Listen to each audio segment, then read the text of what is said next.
భారత ప్రజాస్వామ్యంలో ఒక గొంతు మళ్ళీ గట్టిగా మోగింది. సినీ నటుడిగా కాదు, రాజకీయ నాయకుడిగా కాదు, ఒక ప్రజాస్వామ్య పౌరుడిగా కమల్ హాసన్ రాజ్యసభలో తన తొలి ప్రసంగాన్ని వినిపించారు. ఆ ప్రసంగంలో ఆయన ప్రస్తావించిన మాటలు ఇప్పుడు దేశవ్యాప్తంగా తీవ్రమైన చర్చకు దారితీస్తున్నాయి.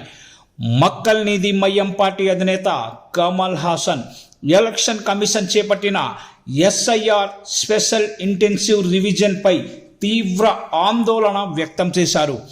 ఈ సర్వే కొనసాగితే తమిళనాడులో సుమారు 1 కోటి మంది బతికుండి కూడా చనిపోయే పరిస్థితి ఏర్పడే ప్రమాదం ఉందని ఆయన హెచ్చరించారు.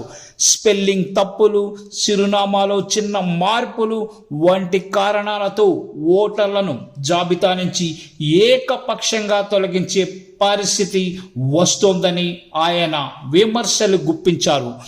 మేం కేవలం ఓటు వేయాలనుకుంటున్నాం, కానీ ఎలక్షన్ కమిషన్ మాత్రం మా ఓటు హక్కును తనిఖీ చేస్తోంది. బీహార్లో జరిగిన ఎస్ఐఆర్ ఉదాహరణగా చూపిస్తూ ఆ రాష్ట్రం జీవోత్సవాల భూమిగా మారిందని, ఆ వ్యాధి దేశమంతా వ్యాపించకూడదని ఆయన హెచ్చరించారు. అయితే ఈ ప్రక్రియకు ఎన్నికల సంఘమే సహకరిస్తోందని ఆయన గట్టి విమర్శలైతే గుప్పించారు. కమల్ హాసన్ ప్రముఖ కవి శ్రీశ్రీ కవిత్వాన్ని కూడా ప్రస్తావించారు. జగన్నాథ రథ చక్రాలు వస్తున్నాయి అని చదివి ప్రజాస్వామ్య భారతాన్ని ఎవరూ అడ్డుకోలేరని చెప్పారు. నేనేం చెబుతున్నానో తెలుగు వారికి అర్థమవుతుంది అని ఆయన సభలో ప్రత్యేకంగా పేర్కొన్నారు.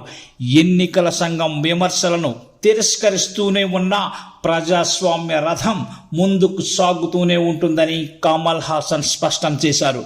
ఈ రథం విభేదాలను తొలగించాలి, ప్రజలను కాదు అని స్పష్టమైన హెచ్చరిక ఇచ్చారు.